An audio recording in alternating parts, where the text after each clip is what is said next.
My name is William Johnson. I'm 73 years old, and 3 years ago, my son Thomas and his wife Caroline told me I was no longer welcome in their home. The home they had insisted I move into after my wife Eleanor passed away. For 5 years I had lived with them, handling home repairs, maintaining their yard, teaching my grandson how to fish, and even contributing financially from my pension. I thought I had found my final home, surrounded by family who valued me. I was wrong. I remember the shock of that moment with perfect clarity. Standing in the garage where I had just finished repairing Thomas's lawn mower, being told I had become an inconvenience now that I was in my 70s. The humiliation of realizing my own child, who I had sacrificed for throughout my entire life, now viewed me as a burden rather than family. The way my heart seemed to physically crack as I realized I was being discarded. But what happened next surprised everyone, including me. Instead of begging to stay, instead of reminding Thomas of all I had done for him, the extra shifts I worked to pay for his education, the weekends spent coaching his baseball teams, the unconditional love and guidance that had shaped his life, I left quietly. I packed my belongings, found my own apartment, and rebuilt a life I never expected to have at this stage. I discovered strengths I didn't know I possessed and a community I didn't know I needed. I found myself again after decades of being defined by my roles as husband and father. Then, just 3 months ago, my phone rang at 2:17 in the morning. Thomas was in the hospital with sepsis from a kidney infection that had spread to his bloodstream. His wife Caroline was overwhelmed trying to manage their home, her job, and hospital visit. And suddenly, the son who had discarded me was begging me to return, to care for him, to be the father he had decided he no longer needed until crisis struck. The irony wasn't lost on me. What would you do? After being cast aside when you were no longer useful, would you rush back when suddenly needed again? Would you prioritize compassion, or would you protect the independent life you had painfully but proudly built? It's a question I never imagined facing in my 70s. This cruel reversal where the child who should provide comfort in my later years had instead created my greatest challenge. Before I tell you what happened next, take a moment to hit like if you've ever had to choose between helping someone who hurt you and protecting your own hard-won peace. And tell me in the comments, have you ever had to rebuild your life after someone you loved decided you no longer fit into theirs? Was there ever a moment when you had to choose between forgiveness and self-respect? Let me take you back to where it all began. To the day my son told me I needed to leave the home I thought would be my final chapter. It was a Saturday afternoon in October, 3 years ago. The kind of crisp fall day that had always been my favorite for working outdoors. Outside, the maple trees were ablaze with red and gold leaves that drifted onto the lawn I had meticulously maintained since moving in. The garage was filled with the smell of motor oil and freshly cut grass as I finished tuning up the lawnmower for what would likely be the last cut of the season. My hands worked with the practiced ease of a man who had been fixing things for over 50 years, first in my career as a mechanic, then for Eleanor and Thomas in our modest home with its constant small repairs, and finally here in Thomas's larger house with its expensive equipment that he never learned to maintain himself. I kept a mental inventory of every repair I'd made since moving in: the replaced water heater, the reinforced deck, the restored antique furniture Caroline had impulsively purchased at auctions. The garage had become my domain in this house, much as Eleanor had once claimed the kitchen as hers. The place where I could find some solitude, where my skills were still valued, where I could feel useful despite my advancing age. I'd organized Thomas's chaotic tool collection, built custom storage solutions, and created a workspace that Eleanor would have described as having a place for everything and everything in its place. When Thomas had insisted I move in after Eleanor's funeral, when I was drowning in grief and unable to imagine a future without my wife of 47 years, I'd poured what energy I had into making this garage and yard a point of pride for all of us. I remember the weight of the wrench in my hand as I heard Thomas and Caroline pull into the driveway returning from their golf game. How the cold metal felt against my palm as I braced myself, somehow sensing that something was different in the way they closed their car doors, in the purposeful footsteps approaching the garage. The way the afternoon light streamed through the dusty garage windows, illuminating decades of accumulated memories. Teaching Thomas to change his first tire on his 16th birthday, the workbench Eleanor had given me for our 30th anniversary, the fishing rods propped in the corner waiting for the next outing with my grandson. The old tackle box on the shelf had been my father's, dented metal with rust spots that told the story of early morning fishing trips and quiet conversations about what it means to be a man. Keeping it was impractical, especially in Thomas's showcase garage where new carbon fiber fishing gear gleamed on custom hooks. But I couldn't bear to part with it. Later, I would come to see it as a metaphor for myself in their home, valued for sentimental reasons, but ultimately viewed as outdated and taking up space that could be better utilized for something newer, more impressive. I didn't know then that the familiar smell of motor oil and grass clippings would forever after remind me not of productive satisfaction, but of the moment when my son looked me in the eye and told me I needed to find somewhere else to live. How certain scents can become permanently linked with memories, even ones we'd rather forget. "Dad, we need to talk to you about something," Thomas said, his voice carrying that formal tone I'd heard him use in business calls. Detached, practiced, the voice he used when firing an employee or declining a proposal. It was not the voice of my son, who had once begged me to check his closet for monsters. I wiped my hands on a shop rag, a sense of foreboding washing over me like a cold wave. The wrench I'd been using suddenly felt heavy in my hand. "Sure, son. Something wrong with the mower?" Thomas glanced at Caroline, who gave him a small nod from where she stood slightly behind him, still in her golf attire. They'd rehearsed this, I realized. They had discussed and planned how they would approach me, perhaps debating who would say which parts, anticipating my reaction. How long had they been planning this conversation? Days? Weeks?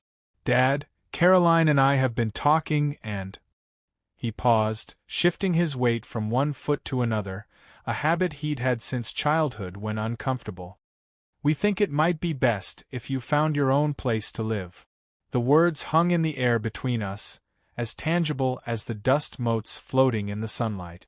I remember thinking irrationally about the mower. That I hadn't finished reassembling the air filter. As if that mattered now. As if anything as mundane as yard work could possibly matter when my world was being upended. "I don't understand," I said finally, my voice rougher than intended. "Have I done something wrong?" Caroline stepped forward then, her smile tight and rehearsed. She was wearing the golf shoes I had cleaned and respiked for her just last week, I noticed absurdly. "It's not that you've done anything wrong, William. It's just... This was supposed to be our home, our space. And with you here all the time. We never have privacy," Thomas finished. "It was different when you first moved in. You needed support after Mom died, and we were happy to provide that. But it's been 5 years now." I remembered his words after the funeral, when I sat numb in my empty house, surrounded by sympathy cards and casseroles from neighbors. "You shouldn't be alone in that big house, Dad.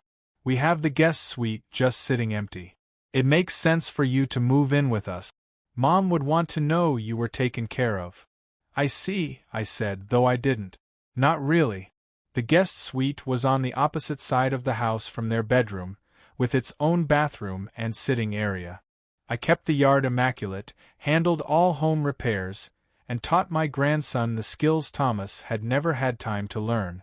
I'd even contributed to the household expenses from my pension, insisting on paying utilities though Thomas had initially refused. I had made myself useful, unobtrusive, accommodating. I had done everything possible to not be a burden. Thomas misread my silence as resistance. "Dad, you're getting older. Living alone isn't practical. We're just suggesting a smaller place, maybe one of those senior apartments near the community center. They have security and activities. People to look out for you." "Senior apartments," I repeated. The word senior struck me as particularly cruel, a reminder that in their eyes I had aged out of usefulness, out of family status, out of belonging in their world of golf games and dinner parties and matching furniture. In their eyes, I belonged with the other discarded elderly, tucked away in age-appropriate housing where we wouldn't inconvenience the young with reminders of mortality. Caroline, perhaps sensing my distress, attempted kindness. "They have activities, William. People your own age. You might enjoy it more than being here with us all the time. You could make friends, take classes, have more independence." Independence. As if this eviction was somehow a gift they were bestowing, rather than a rejection. I looked at her then, really looked at her. The woman who had spent holidays in our home since she was 25. The woman whose car I had meticulously maintained, whose garden I had planted based on Eleanor's design. The woman who now couldn't quite meet my eyes as she suggested I would be happier among strangers than in the family I had nurtured for decades. "When?" I asked simply. One syllable that contained a universe of hurt. They exchanged another glance, a silent communication from which I was excluded. "There's no rush," Thomas said, in a tone that suggested the opposite. "Take your time to find the right place. A month or two. A month or two to dismantle the life I thought I was building here. A month or two to pack up the remnants of my existence and disappear to make their lives more convenient. A month or two notice after 70 years of living, working, and sacrificing." In my mind flashed images of Thomas as a child. Teaching him to ride a bike, staying up all night building his science fair project when he'd left it to the last minute, working double shifts to pay for his braces. The baseball games I'd coached in the rain, the college tuition Eleanor and I had scrimped and saved to provide, foregoing vacations and new cars and home repairs to ensure his future. 22 years of prioritizing his needs above our own. And now, at 70, I was being told I was inconvenient.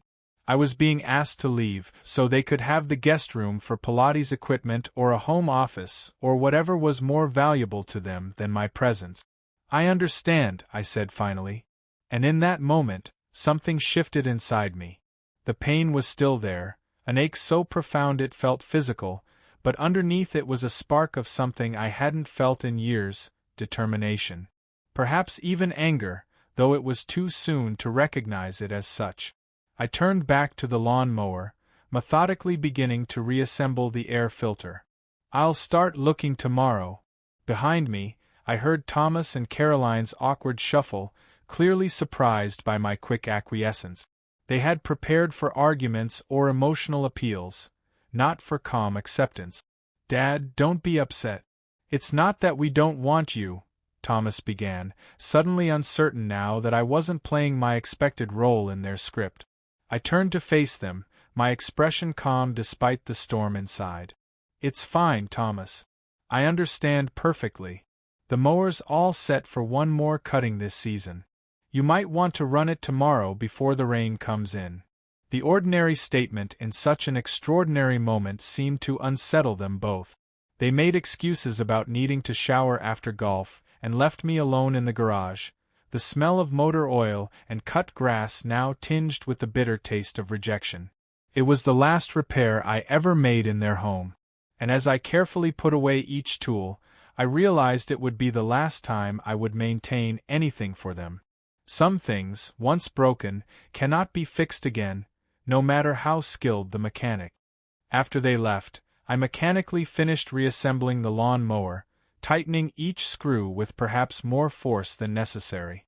Then I sat on my workbench and stared at the wall, my hands shaking slightly, not from age, but from the effort of containing my emotions. I didn't weep. Men of my generation were taught that tears were a weakness we couldn't afford. Instead, I felt a hollowness in my chest, as if something vital had been surgically removed. But as the initial shock began to fade, something unexpected happened. The fog of hurt began to clear, and in its place came clarity. For 5 years, I had made myself as unobtrusive as possible in their home, grateful to be included, careful not to impose. I had limited my television watching to late nights with the volume low, taken my morning coffee outside regardless of whether to avoid disturbing their routine, asked permission before inviting my old fishing buddy over. I had diminished myself to fit into corners of their lives where I wouldn't be noticed. I looked at my life in their house, my belongings confined to the guest room and part of the garage, my opinions dismissed at dinner conversations when they discussed politics or investments, my presence tolerated rather than welcomed. The way Caroline rearranged the tools after I organized them. The way Thomas checked his watch when I told a story about my working days. The gift of wireless headphones last Christmas, with its unspoken message about my television habit. And I asked myself, was this really what Eleanor and I had worked so hard for? Was this the life she would want for me? To be a ghost in my son's home, a tolerated presence, a useful handyman until I became too old or inconvenient. That night, I didn't plead with Thomas to change his mind when he and Caroline returned from dinner. I didn't call my brother to complain or my fishing buddies to seek sympathy. Instead, I pulled out a notebook and began to make lists. Places to look for an apartment. Items I would take versus leave. Financial calculations of my pension, Eleanor's life insurance, our savings, and what monthly rent I could afford. With each item I wrote down, I felt a strange lightness growing. It wasn't happiness. The hurt was still too fresh for that. It was something else. Freedom, perhaps. The recognition that being asked to leave might actually be an opportunity rather than an ending. The spark of agency after years of accommodation. By morning, when I heard Thomas and Caroline moving cautiously around the kitchen, clearly expecting to find me devastated, I had a plan. I dressed in one of my better shirts, polished my shoes out of habit, and walked into the kitchen with my notebook in hand. "Morning," I said, pouring myself a cup of coffee. "I've made some calls, and I have 3 apartments to look at today. Jim, you remember my old colleague from the shop? He's picking me up at 10. The look of surprise on Thomas's face was almost comical.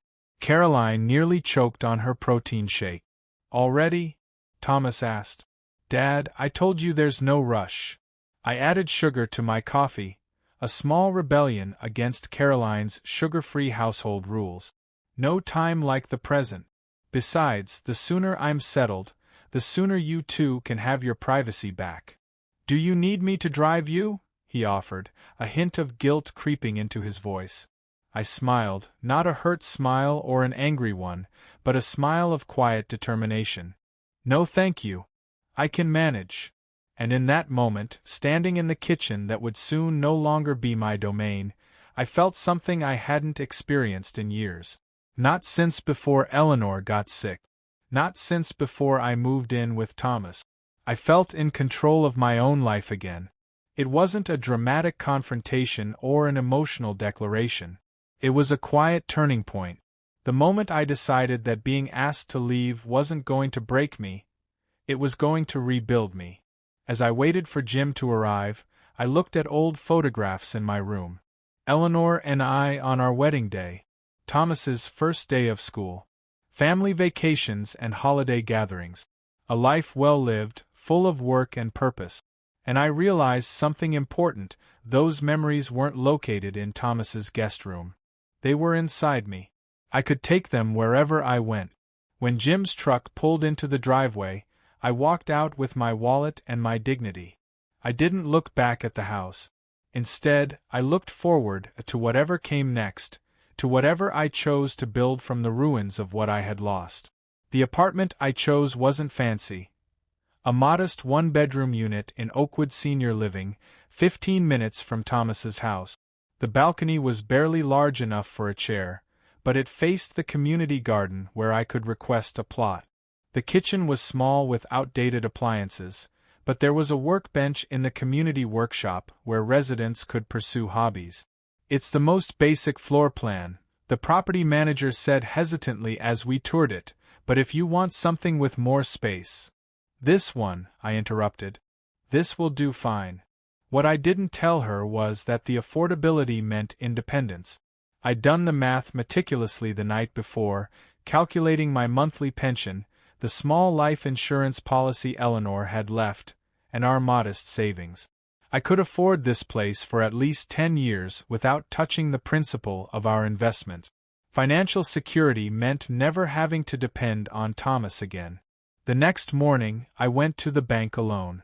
The manager, Mr. Peterson, knew me only as Eleanor Johnson's widower, but that was about to change. "I'd like to review all my accounts," I told him. "And I'd like to remove my son as a co-signer on everything except the trust we established for his children's education." Mr. Peterson raised his eyebrows. "May I ask why, Mr. Johnson? Having a family member on your accounts is generally recommended for someone in your situation." "My situation is that I'm perfectly capable of managing my own affairs," I replied firmly. "And I'd also like to understand exactly what's been happening with those accounts since my wife died." As Mr. Peterson pulled up the records, I made another request. "I'll also need a cashier's check for the apartment deposit and first month's rent, and information about setting up automatic payments." By the time I left the bank, I had a clearer picture of my finances than I'd had in years. Eleanor and I had been more careful with our money than I'd given us credit for. We weren't wealthy by any means, but with proper management I would be secure. I had my own accounts now, my own debit card, my own financial identity separate from my role as father or husband. Back at Thomas's house, I began the methodical process of sorting my belongings. The task was both practical and symbolic, deciding what from my past would accompany me into this new future. I took my old military duffel bag from the garage, the one I'd used during my 2 years of service before meeting Eleanor.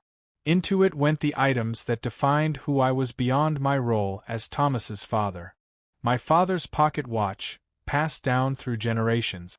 The leather-bound journal where I'd recorded every car I'd ever worked on. Eleanor's wedding ring on a chain I'd wear around my neck.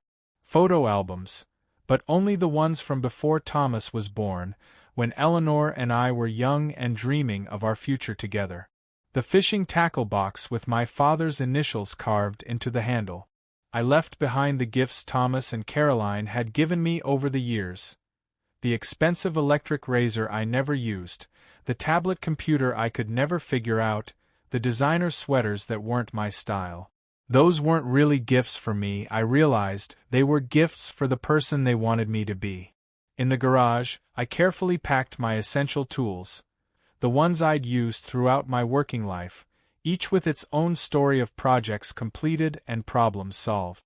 Then, after a moment's reflection, I left the lawn mower manual on the workbench with notes on its maintenance schedule. Let Thomas figure out his own repairs now.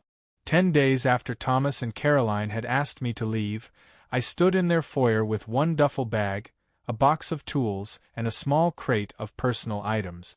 No furniture or the apartment came furnished, and truthfully, I didn't want reminders of this house. I wanted a fresh start. Thomas looked uncomfortable as he carried my things to his car. "Dad, are you sure about this? It seems so rushed." "I'm sure," I said, looking around one last time at the house I had tried to make my home.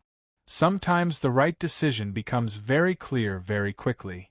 As we drove to my new apartment, Thomas attempted small talk, perhaps to alleviate his guilt. "The community has a workshop, right? And activities?" "Yes," I replied. "And a veterans group I've already signed up for. The first meeting is next Thursday." He looked surprised. "You've joined things already? Life is short, Thomas. Especially at my age." The small jab felt justified. When we arrived, I didn't invite him in to help me unpack or to see how I'd arrange things. This space would be mine alone until I chose to invite others into it. At the door, he hesitated. "Do you need anything else? Should I come by tomorrow to help you get settled?" I shook his hand formally, as if concluding a business transaction. "No thank you. I have everything I need." It wasn't a complete lie. I had everything I needed to begin again. 2 weeks passed without a word from Thomas. No calls asking how I was settling in, No visits to bring forgotten items. The silence was both painful and confirming. I had made the right decision to create a life that didn't revolve around waiting for my son's attention. I was in the community workshop, refurbishing an old chess set I'd found at a second-hand store, when one of the staff members told me I had a visitor. Looking up, I saw Thomas standing awkwardly in the doorway, out of place in his business suit among the casual attire of the residents. I continued working, carefully sanding a night to restore its original detail. By the time Thomas reached my workbench, I had completed the piece and was reaching for the bishop. "Dad," he said, his voice carrying an odd mixture of authority and uncertainty. "How are you settling in?" I looked up briefly. "Fine. Just fine." Then I returned to my work, the rhythmic motion of sandpaper against wood both soothing and purposeful. He shifted uncomfortably. "The place looks nice. Smaller than I expected." "It suits me," I replied. "Did you need something, Thomas?" "I've got a class in an hour." The mention of a class seemed to surprise him. "A class? What kind of class?" "Wood carving. Been wanting to learn for years."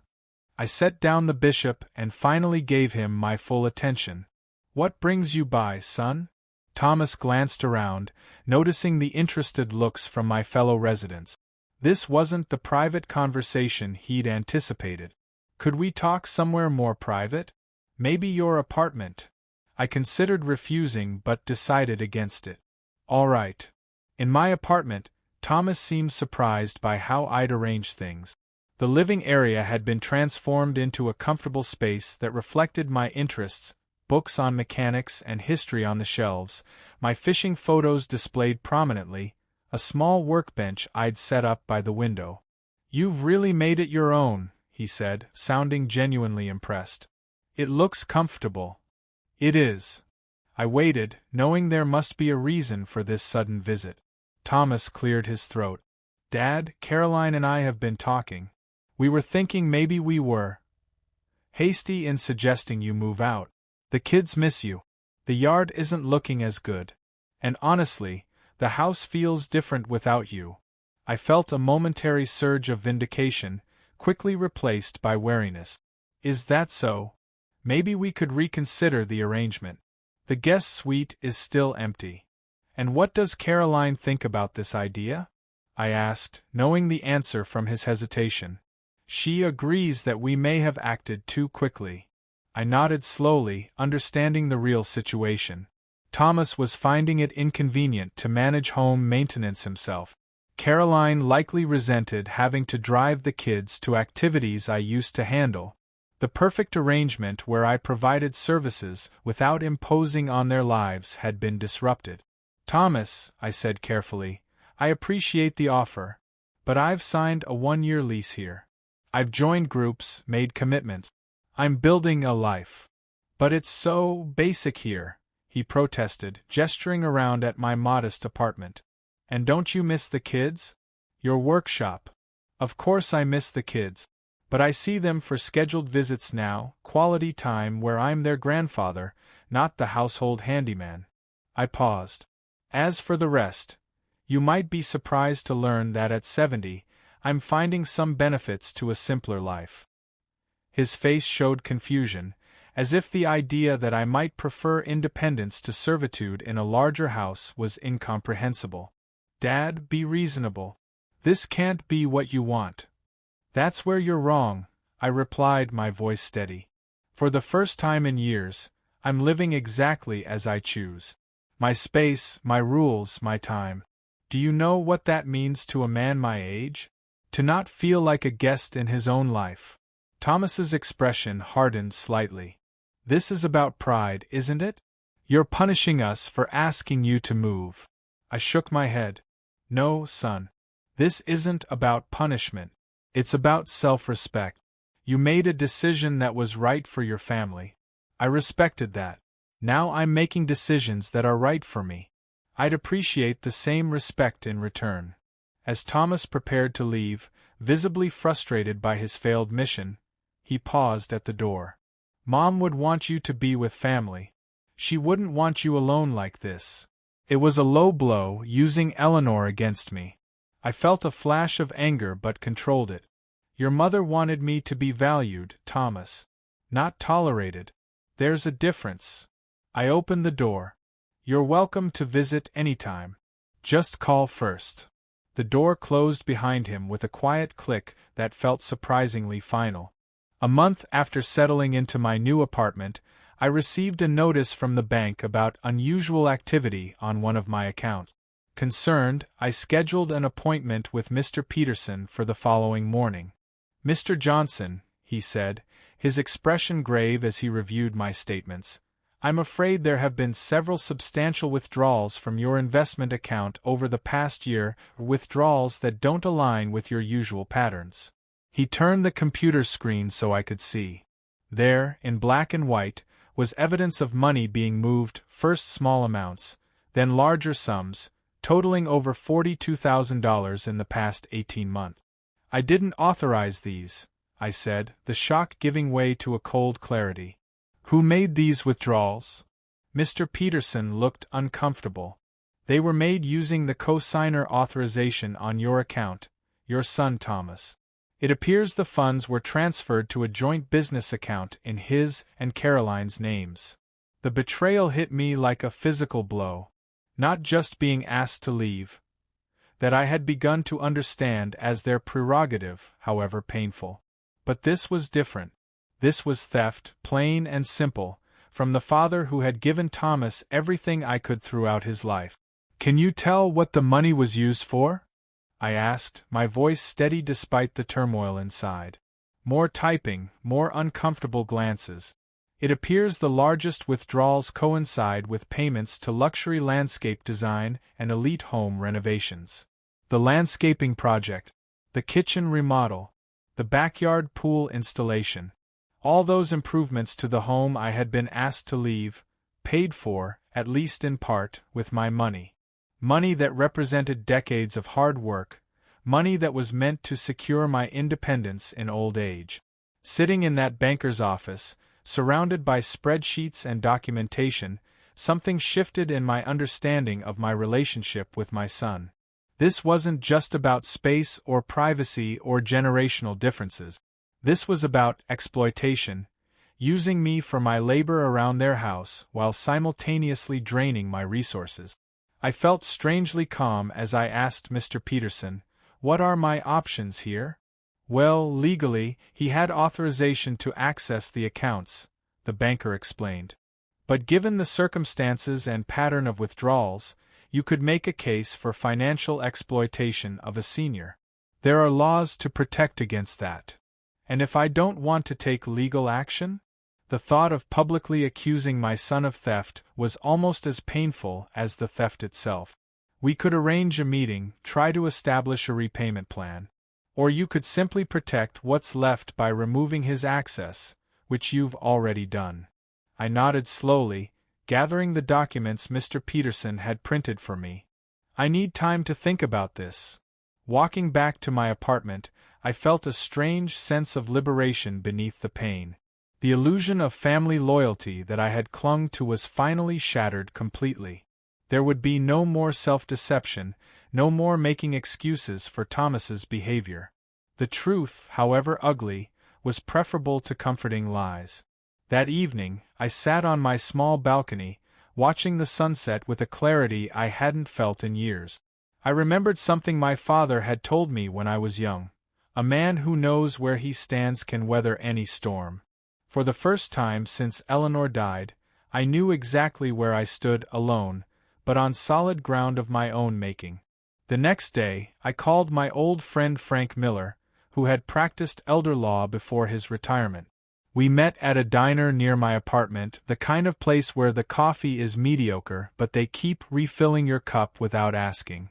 "Bill, this is serious," Frank said after reviewing my bank statements. "This isn't just poor judgment, it's elder financial abuse. You could file charges if you wanted to." I shook my head. "I don't want my son to have a criminal record. I just want what's right." Frank leaned back in the booth, studying me. "The money or something else?" "Both," I admitted. "The money matters, it's my security. But more than that, I want him to acknowledge what he did. To understand that actions have consequences, even when those actions are against your father. Frank nodded thoughtfully. We have options. We could file a civil suit to recover the funds. We could report this as elder financial abuse to Adult Protective Services. Or we could try mediation first, a formal process where both parties meet with a neutral third party to work out a resolution. After discussing the pros and cons of each approach, I chose mediation. I want accountability, not vengeance, I explained. And I'd like to do this privately if possible. Frank made some calls, and a week later, I received confirmation of a mediation appointment. I also received my first call from Thomas in weeks, his voice tight with controlled anger. Dad, what is this about a mediation notice? Are you suing me? Not yet, I replied calmly. I'm giving you an opportunity to make things right. Make what right? His voice rose. What are you talking about? $42,000, Thomas. Taken from my accounts without my knowledge or permission. Used for your home renovations and landscaping. The silence on the line was telling. When he finally spoke, his voice had lost its indignation. I was going to pay it back. Those were loans. Loans require the lender's knowledge and consent, I said. What you did wasn't borrowing. It was taking. Another long pause. What do you want, Dad? I want you to come to mediation. I want a formal repayment plan. And I want you to look me in the eye and tell me why you thought it was acceptable to take your father's money without asking. The mediation was scheduled for the following week. As I prepared for it, consulting with Frank about what documents to bring and how to present my case, I felt a strange sense of purpose. This wasn't just about money anymore. It was about standing up for myself in a way I hadn't done in years, perhaps ever. In the weeks following the discovery of Thomas's financial deception, I threw myself into building a life that was authentically mine. I joined the woodworking club at the senior center, discovering a talent for detail work that I'd never had time to explore during my working years. I volunteered at the local auto shop's apprentice program, teaching young mechanics the tricks of the trade that weren't in any manual. My apartment gradually transformed from a space of necessity to a home that reflected who I was. I built custom shelving for the living room, restored an old radio I found at a garage sale, and even started a small collection of model cars that I meticulously assembled in the evenings. The community garden allocated me a plot where I grew tomatoes and peppers, knowledge gleaned from years of watching Eleanor tend our garden while I handled the heavier yard work. There was something profoundly satisfying about nurturing these plants, about creating something living and productive from what had initially felt like an ending. My neighbor, a retired English teacher named Robert, invited me to join his weekly poker game. The four men who gathered around that card table became my first real friends in decades, men who knew me as Bill, not as Thomas's father or Eleanor's widower. Men who valued my stories and respected my silence when I didn't feel like talking. One evening, after I'd won a modest pot with a bluff that had impressed everyone, Robert remarked, "You know, Bill, you've changed since you moved in. First few weeks, you seemed, I don't know, diminished somehow. Like you were taking up as little space as possible. Now you fill a room when you enter it." His observation startled me, but I recognized the truth in it. I had spent years making myself smaller, less obtrusive, grateful for whatever scraps of family connection Thomas offered. Now I was reclaiming my full stature as a man, not perfect, certainly aging, but deserving of respect and capable of contribution. The day before the scheduled mediation, I received a call from my grandson, Jake, now 15 and showing signs of the man he would become. "Grandpa, can I come see your new place? Dad doesn't know I'm calling." Something in his voice told me this wasn't just a casual request. "Of course, Jake. You're welcome anytime. Is everything okay?" "Yeah, I guess. It's just, things are weird at home. Dad's been angry a lot." Mom says it's work stress, but I heard them arguing about you and money. I sighed, not wanting to drag my grandson into adult conflicts. These things happen in families sometimes. Your dad and I have some business to sort out, that's all. Is it true you're suing him? Jake asked directly. No, not suing.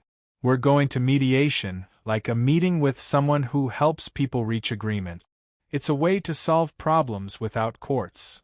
Jake was quiet for a moment. Dad said you abandoned us. That you chose to leave.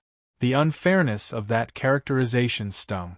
Jake, your father and Caroline asked me to move out. I respected their decision and found my own place. That's the truth. I thought so, he said. Can I come over tomorrow after school?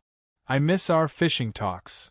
I'd like that very much, I replied, feeling a warmth that had been absent for too long. After we hung up, I sat on my balcony watching the community garden below, where residents tended their plots in the evening coolness. I realized that in rebuilding my own life, I was showing Jake something valuable, that a man can start over at any age, that dignity isn't something others bestow upon you but something you claim for yourself. The next day, Jake arrived with his backpack and a tentative smile.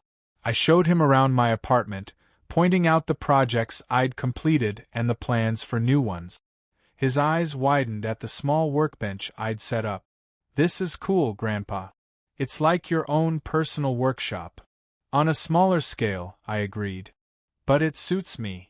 We sat on the balcony with sodas, looking out at the garden and the distant mountains beyond. Jake seemed to be gathering his courage for something. Dad sold your tools, he finally blurted out. The ones you left in the garage. He told Mom they were just taking up space, but I think he was mad about this money thing. I felt a brief stab of loss. Those tools had been collected over a lifetime, each with memories attached. But I kept my expression neutral. Tools can be replaced. Some things can't. Like what? Jake asked. Like integrity. Like knowing who you are and standing by it, even when it's difficult. I turned to face him directly. Jake, whatever happens between your father and me, you should know that none of this is your fault. And nothing will change how I feel about you. He nodded, relief visible in his posture. Can I still come visit you here? Anytime, I assured him. This is your grandfather's home, and you're always welcome in it. As Jake left that evening, I felt a renewed sense of purpose. The life I was building wasn't just for me. It was creating a different model of manhood for my grandson. One where age didn't diminish worth, where standing up for yourself didn't mean cutting ties of love, and where starting over wasn't shameful but courageous. The mediation center was housed in a nondescript office building downtown. I arrived early, dressed in my best slacks and button-down shirt, the ones I'd worn to Eleanor's funeral. Frank accompanied me as an advisor, his presence a steady reminder that I wasn't facing this alone. Thomas arrived precisely on time, wearing a business suit that probably cost more than 3 months of my rent. Caroline wasn't with him, a small mercy. His face was a careful mask of professionalism, but I could see tension in the set of his jaw, the way he avoided direct eye contact as we exchanged brief greetings in the waiting area. The mediator, Ms. Patel, was a woman in her 50s with a calm demeanor and direct gaze. She explained the process as we settled around a conference table. Each party would present their perspective, then we would work toward a mutually acceptable resolution. All discussions would remain confidential. Mr. Johnson, Sr., she said, turning to me, would you like to begin by explaining why you've requested this mediation? I placed the folder of bank statements on the table, opened to the highlighted withdrawals.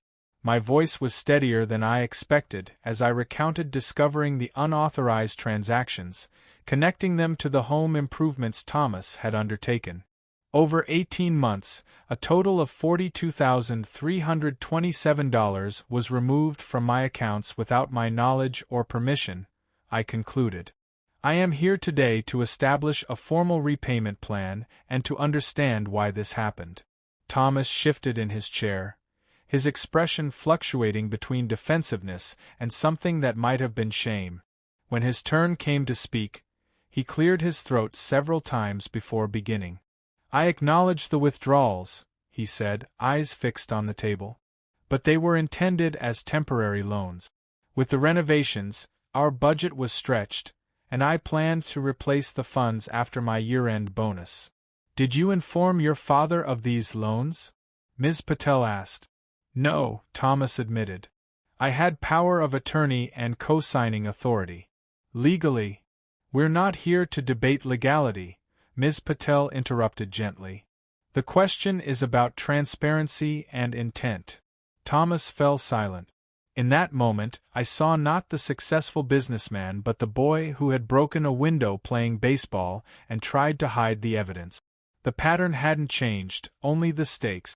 "Thomas," I said, using his full name deliberately, "I worked 43 years as a mechanic. I saved what I could. That money represents thousands of hours of labor, of coming home with grease under my fingernails that never quite washed clean. It was meant to secure my independence so I would never be a burden to you or anyone else." Something in my words seemed to penetrate his defenses. For the first time that day, he looked directly at me. "I always intended to pay it back," he said, his voice smaller now. "Intent isn't enough," I replied. "Actions matter. Respect matters." Ms. Patel guided us toward practical solutions. After 2 hours of discussion, we reached an agreement. Thomas would repay the full amount plus interest, with monthly payments automatically transferred to my account. The debt would be documented in a legally binding contract. Additionally, he would write a formal letter of apology acknowledging the breach of trust. As we prepared to sign the agreement, Thomas asked for a moment alone with me. Ms. Patel and Frank stepped out, leaving father and son facing each other across the table. "Dad," Thomas began, his composure finally cracking, "I need you to understand something. When we asked you to move out, it wasn't just about space. Caroline and I were having problems. She felt you were judging her, comparing her to Mom. She threatened to leave if something didn't change." I absorbed this new information, understanding now the desperation that might have driven him to take my money, to push me out of his home. But understanding didn't equal absolution. We all face difficult choices, Thomas. The measure of a man is how he handles those choices. You could have talked to me. You could have asked for help, both financial and otherwise. Instead, you took what wasn't yours and discarded me when I became inconvenient. He flinched at the bluntness of my words, but I continued. "I'm not saying this to hurt you. I'm saying it because somewhere along the way you forgot some fundamental truths I thought I'd taught you. Honesty. Respect. Taking responsibility for your actions." "What do you want from me?" he asked, a hint of the boy he'd been in his voice. "I want you to become the man I raised you to be," I said simply. "Starting with honoring this agreement." We signed the papers. The mediation was complete. In legal terms, we had reached a successful resolution. In personal terms, the outcome remained to be seen. 3 weeks after the mediation, my phone rang at 2:17 in the morning. Startled from sleep, I fumbled for the light, heart racing with the instinctive fear that comes with middle-of-the-night calls. "Hello?" My voice was rough with sleep. "Mr. Johnson?" An unfamiliar female voice. "This is Nurse Martinez from County General Hospital. Your son Thomas has been admitted with a severe kidney infection that has progressed to septicemia. He's asking for you." A strange calm settled over me as I absorbed this information. "How serious is it?" "Serious enough that we're admitting him to intensive care. He'll need several days of 4 antibiotics at minimum. His wife is here but quite distressed. He specifically requested that we call you." "I'll be there as soon as I can," I replied, already reaching for my clothes. The hospital was eerily quiet at that hour, the fluorescent lights casting everything in a harsh, unnatural glow. I found Caroline in the waiting room, her makeup-free face showing the strain of fear and exhaustion. "William," she said, rising when she saw me. Thank you for coming. I didn't know if you would. He's my son, I replied simply. The unspoken question hung between us, but am I still his father in any way that matters? The doctor explained Thomas's condition. A kidney infection left untreated had spread to his bloodstream. He would recover with proper treatment, but the next 48 hours were critical. He was conscious but weak, his body fighting the infection that had taken hold. When I entered his hospital room, Thomas looked smaller somehow, vulnerable in the hospital gown with 4 lines running into his arm. His face was flushed with fever, his eyes brightening with surprise when he saw me. "Dad," he whispered. "You came." I moved to the chair beside his bed. "Of course I came." He reached for my hand, his grip weak but determined. "I'm sorry. About everything. The money. Making you leave. I was wrong. Fever often brings clarity, stripping away pretenses. I wasn't sure if this was genuine remorse or simply fear talking, but it didn't matter in that moment. We'll talk about all that when you're better, I said. Right now, you need to focus on recovering. Caroline returned, clearly surprised to find us holding hands. The doctor says he needs rest, she reported, her voice carrying a hint of the authority she was accustomed to wielding in their home. I'll stay tonight, I said, not a request but a statement. You should go home, get some sleep. I'll call if there's any change. She looked ready to protest, then seemed to think better of it. The kids are with my mother. I should check on them. After she left, I settled into the uncomfortable chair for the night watch. Thomas drifted in and out of consciousness, occasionally mumbling about work or household concerns. I bathed his forehead with a cool cloth as I had done when he was a child with fevers, the gesture connecting us across the decades. In the early hours of the morning, he woke more lucid, the first round of antibiotics beginning to take effect. Dad, he said, his voice stronger, when I get out of here, I want you to come home. We need you. I studied his face in the dim light. Need me or need my help? He had the grace to look ashamed. Both, I guess. Caroline's overwhelmed with her job and the kids. I work too many hours. We're drowning, Dad. Thomas, I said gently, I will help you through this illness. I will visit, drive you to follow-up appointments, even help with the children if needed. But I won't be moving back in. His face fell. But why? I thought, after all this. Because I've built a life of my own now, I explained. I have friends, activities, purposes that don't revolve around being available to your family. My apartment isn't just a place I'm staying until something better comes along. It's my home. But we're family, he protested weakly. Yes, we are. And family supports each other without sacrificing their own well-being. Family respects boundaries. Family treats each other with honesty. Over the next few days, as Thomas began to recover, we had more conversations, real ones, perhaps the first we'd had since he was a teenager. I came to understand the pressures he faced.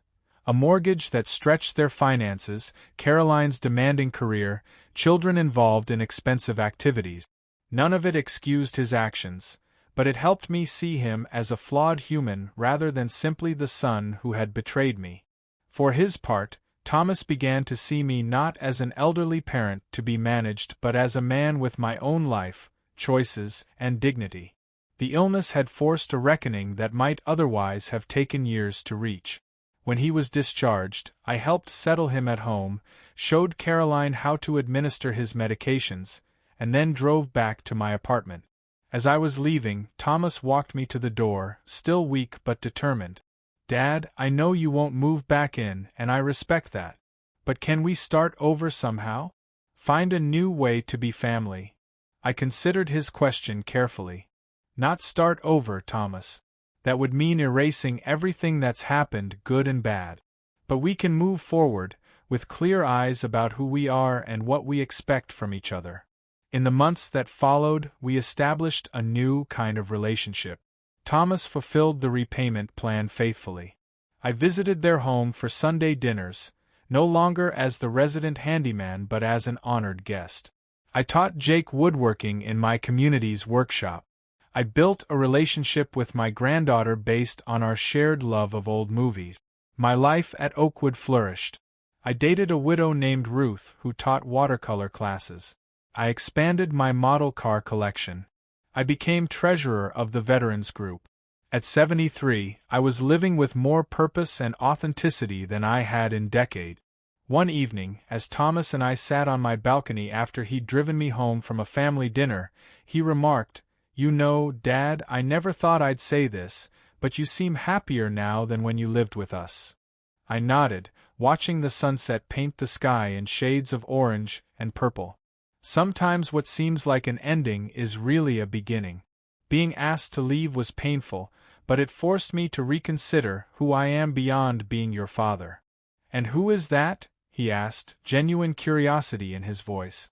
"Just a man," I replied. "Imperfect, aging, but still capable of growth, of friendship, of love. Still able to build things with these hands." I held them up, weathered and spotted with age but still strong. Still William Johnson. If my story resonates with you, share your thoughts in the comments below. Have you ever had to choose between being needed and being respected? How did you handle it? Have you witnessed the painful transition as parent-child relationships evolve, sometimes painfully, in later years? Remember, it's never too late to redefine your worth. At 70, I discovered that my value wasn't in what I could provide to others, but in who I fundamentally am. Sometimes it takes a profound loss to spark the courage to build something new. True dignity isn't about holding on to resentment or rushing to forgiveness. It's about valuing yourself enough to establish healthy boundaries while still offering compassion where it's deserved. It's about recognizing when to walk away and when to extend a hand. And perhaps most importantly, the people who take you for granted need to experience your absence before they can truly appreciate your presence. Sometimes the kindest thing you can do, both for yourself and for them, is to step away and let them feel the void you leave behind. No matter your age, you have the right to be more than someone's convenience. You have the right to be respected, to be heard, and to create a life that honors your full humanity. That's not selfishness, it's self-respect. And it's never too late to claim it.